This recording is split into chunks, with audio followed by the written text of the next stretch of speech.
So can we make our lives meaningful if God doesn't exist? Seems like a simple question, and many think that of course you can. If God doesn't exist, your life is a blank slate. Follow your heart, be true to yourself. Whatever makes you happy, that is your life's meaning. But it's not that simple. I once met a girl after giving a lecture on this topic, and I think she captured really nicely the tension of the atheist position. She captured the living in the freedom and the futility of having no objective standard to judge your actions. Here's what she said. She came up to me after the lecture and said, listen, I hear what you're saying, but if God doesn't exist, that means there's no right or wrong beyond what we create. It's all personal. Just don't hurt anybody and do whatever you want with your life. Bake cookies, make millions, solve a crisis, or play video games your whole life in your home. It doesn't matter. It all matters the same, in other words. Whatever makes you happy, just do it as long as you're not hurting anybody. She said, this is so freeing. She said, life is so stressful. From the earliest ages, people are asking you, what do you want to be when you grow up in life? And it doesn't stop, she says. Get good grades, join this club, support this cause, play at this sport, go to that college, what's your backup college, and on and on and on and on. Knowing that all choices matter equally based on your preferences, she said, is a freeing idea.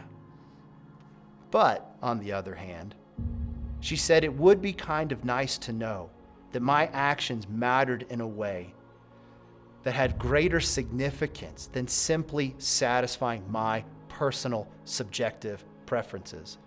She said it kind of would be nice to know that what I did actually mattered. And I think this is a beautiful way to capture this tension, living in the freedom again, and the futility of having no objective standard to judge your actions. But was she missing something? Is there more to the atheist position? Well, I don't think so, and there are two main problems for the atheist position, and it relates to purpose and value.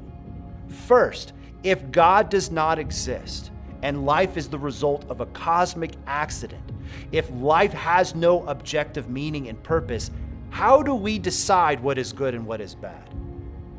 On the surface, you might think that that's an easy question, but it really isn't. Philosophers have been wrestling with this for centuries. What is good in a universe of no meaning? Is it just our happiness? Well, surely not. We've all been made happy by things that we later reflect on and go, no, that was definitely bad. It's not just happiness. Is it just our preferences? But whose preferences? Mine? Yours? What happens if they're in conflict with one another? How do we decide what is good and what is bad? But more than just right and wrong, what makes human life valuable? Again, we all believe in equality, that all human beings are equally valuable, but why? What makes human life equally valuable if we all are cosmic accidents?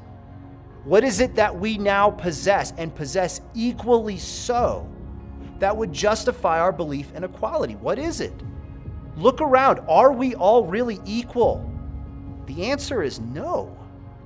So how can we believe in equality if God does not exist?